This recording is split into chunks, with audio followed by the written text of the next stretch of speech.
isbahaysiga muxaafidiinta ee garabka midig ayaa ku guuleystay aqlabiyadda kuraastii baarlamaanka dalka Norway isla markaana waxa la filayaa markii labaad inay haweeney ra'iisul wasaare ka noqoto wadankan shidaalka hodanka ku ah ee dhaca cidhifka waqooyi ee dunida 96 kursi oo kamid ah 169 kursi ee baarlamaanka ka kooban yahay ayaa isbahaysiga garabka midig oo 3 xisbi ka kooban iyo xisbi central ay ku guuleysteen halka isbahaysiga talada hore u hayay oo hogaamiye xisbiga shaqaaluhu ay ka heleen 72 kursi hal kursina uu ka helay xisbi aan dhanaba raacsanayn iyadoo tirada xisbiyada tartanka ka qayb gashayna ay ahaayeen 9 xisbi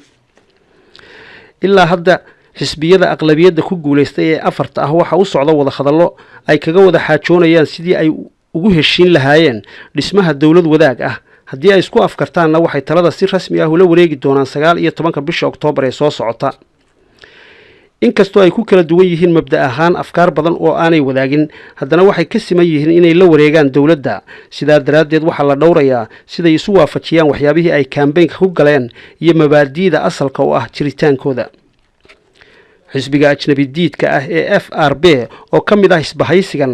ayaa helay 29 kursi isla markaana waxa la filayaa markii uu horeysay inay ka qayb galaan xukuumadda haddii ay ku heshiiyaan wadaaga jaraa'idka ugu waaweyn dalalka Yurub ayaa iyana wax ka qoray doorashada ka dhacday dalka Norway waxaanay ku tilmaameen oo si gaar ah wax uga qoreen xisbiga ajnabi diidka ah ee FRB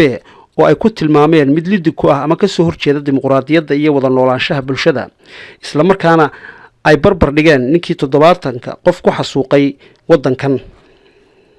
mid kamid ah jaraa'idkaas ayaa ciwaan uga dhigtay maqaaladii ay ka qortay doorashada baarlamaanka ee dalka Norway xisbiga ninkii xasuuqay 70 qof oo ka qayb galaya dawladda Norway maqaalada wargeysyada Yurub faafiyeen ayaa durba taabtay xisbiga FRB isla markaana waxay ka codsadeen wasaaradda arrimaha dibadda ee dalkan inay ka caawiso sidii looga joojin lahaa dacaayadahaas hase ahaatee haddii isbahaysigani ku heshiin waayo wadaaga waxa suuragal ah in mar kale shaqaalihii laga adkaaday hanqalka la soo kaco dhanka kalena laba xildhibaan oo Soomaalida ku dhaqan wadanka Norway uga sharaxnaa doorashada ayaan ku guuleysan tartankii hase yeeshee xildhibaan Baasho Muuse oo aan la xiriiray wuxuu ii sheegay inuu rajaynayo inuu noqdo xubin suge Muuse Chambier TV-ga qaranka Oslo Norway